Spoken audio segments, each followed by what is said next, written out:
Good morning students. अभी तक आप लोगों को मैंने थ्योरम में 10th के थ्योरम में 6.1, 6.2, 6.3 पढ़ाया और आज 6.4 आप लोगों को पढ़ाने जा रहा हूँ। 6.4 सबसे पहले ये जानना है कि थ्योरम कहता क्या है। तो थ्योरम आप किताब उलट कर देखें। 6.4 थ्योरम में कहता है यदि किसी कोई दो त्रिभुज की संगत भुजाएं समान अनुपात में हो तो ऐसी स्थिति में आपको सिद्ध करना है कि ये त्रिभुज के तीनों कोण ये कोण P के बराबर, कोण B कोण Q के बराबर और कोण C कोण R के बराबर होता है, अर्थात ये से त्रिभुज समरूप होता है। आइए सिद्ध करने के लिए हम लोग क्या करते हैं, एक रचना करते हैं। सबसे पहले आप लोग लिखेंगे कि मान लिया ABC तथा PQR दिया है। क्या दिया है?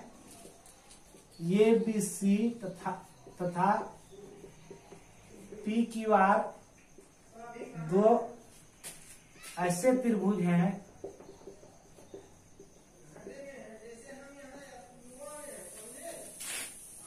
कि ABC तथा PQR दो ऐसे त्रिभुज हैं कि AB बट्टे PQ बराबर AC बट्टे PR बराबर BC बट्टे QR। यदि ऐसा है तो सिद्ध करना क्या है? सिद्ध करना है कोण A बराबर कोण P, कोण B बराबर कोण Q तथा कोण C बराबर कोण R होता है। ऐसा सिद्ध करना है। सिद्ध करने के लिए हम लोग क्या करते हैं, एक रचना करते हैं।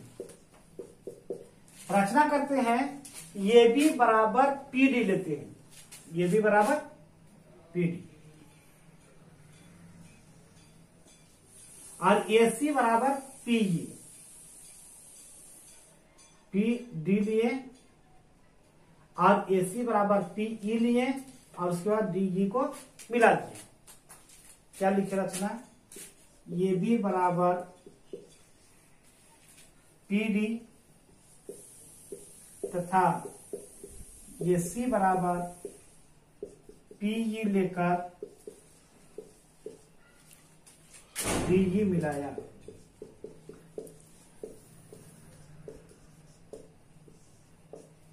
जब मिला दिया तो हम लोग क्या करते हैं, त्रिभुज ABC। अब देखिए क्या है परमाण में। चलिए परमाण में क्या है दिया है आपको, AB बट्टे PQ बराबर AC बट्टे PR। ये पढ़ने से है तो रचना से क्या हो जाएगा, AB बराबर क्या है PD, तो PD बट्टे PQ, AC बराबर दिया है PE, तो PE बट्टे PR। आप लोगों ने थेरस्पर में 6.2 में थेरस्पर में के विलोम 6.2 में क्या पढ़ा कि यदि किसी त्रिभुज में एक दो भुजाओं को समान अनुपात में विभाजित करने वाली रेखा तीसरी भुजा के क्या होती है, समांतर होती है। तो यहां तो समान अनुपात में है PD बटे PQ, PD बटे PQ है और PE बटे PR है, तो निश्चित रूप से DE समांतर क्या हो जाएगा, QR का। इसलिए DE समांतर होगा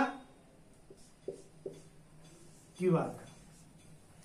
अब जानिए कि इसी स्थिति में क्या हो गया, DE समांतर हो गया QR का, तो कोण D बराबर कोण Q तथा कोण E बराबर कोण या हो गया। और यहां तक समझ में आ गया। चूंकि ये रेखाएं अब यदि DE समांतर हो गया QR का, तो ये कोण बराबर ये कोण और ये कोण बराबर ये कोण। क्यों? क्योंकि ये संगत कोण होता है। अब आपको अब आगे चलना है। तो आगे चलना है तो क्या है कि चूंकि ऐसा है कि पी डी बटे पी क्यू पी ई बटे पी आर आ गया, तो कौन डी बराबर कौन क्यू हो गया, ई हो गया, कौन क्यू बराबर कौन एफ हो गया। तो कौन ई कौन डी बराबर कौन क्यू और कौन ई बराबर कौन आर हो गया जब, तो ऐसी स्थिति में अब देखिए ये भी बराबर पी डी लिया था, ये सी बटे बराबर पी ई लिया था, इसलिए ना ऐसा हुआ। लेकिन आपके पास यहाँ क्या है, बीसी बटे क्यू आर है। क्या है, बीसी बटे Q R.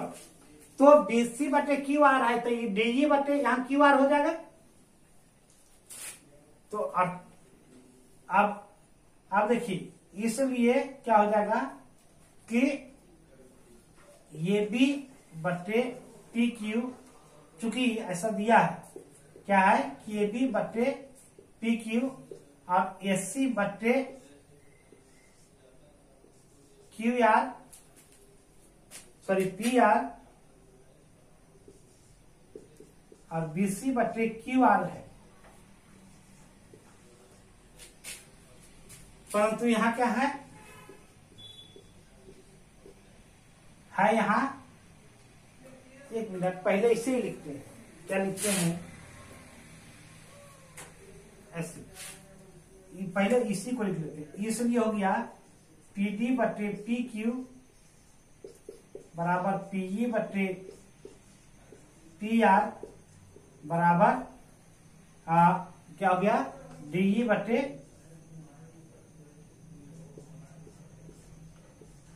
Q R.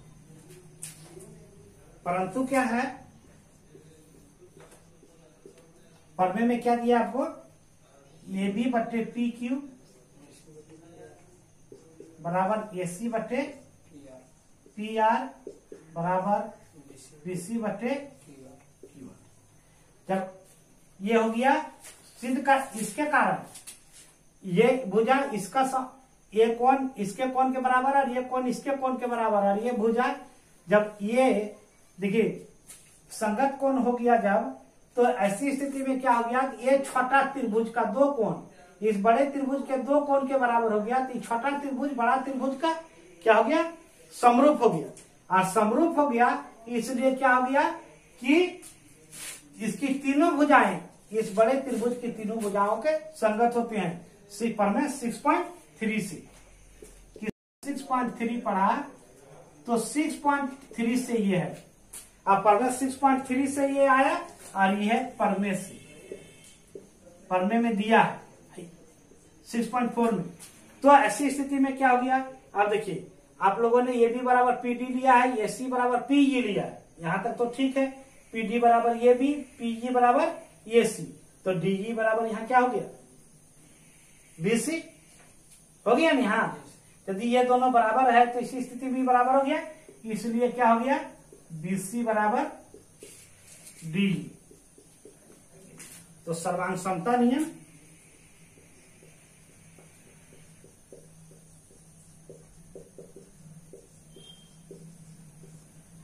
Yes yes yes क्या हो गया, त्रिभुज ए बी सी सर्वांग सम हो गया त्रिभुज P Q R, sorry P D E, P D E. तो पी डी ई हो गया, तो क्या हो गया, कौन ये बराबर कौन पी, कौन बी बराबर कौन डी, तथा कौन सी बराबर कौन ई। ये कोना बराबर ए कोण, ये कोण बराबर ई कोण और ई कोण बराबर ई कोण। लेकिन हम लोगों ने यहाँ क्या लिखा है, कौन सिद्ध किया, कौन डी बराबर कौन क्यू और कौन ई बराबर कौन आर, इसलिए हो जाएगा कौन ए बराबर कौन पी, कौन बी बराबर कौन क्यू और तथा कौन सी बराबर कौन आर। और इस प्रकार ये थ्योरम यहाँ प्रूव्ड हुआ। मुझे पूरी आशा है आप लोगों को ये समझ में आ गया होगा। यदि नहीं समझ में आया होगा तो कमेंट में आप कर सकते हैं, क्वेरी कर सकते हैं और पुनः मैं आपको इस पर ये बता दूंगा। धन्यवाद।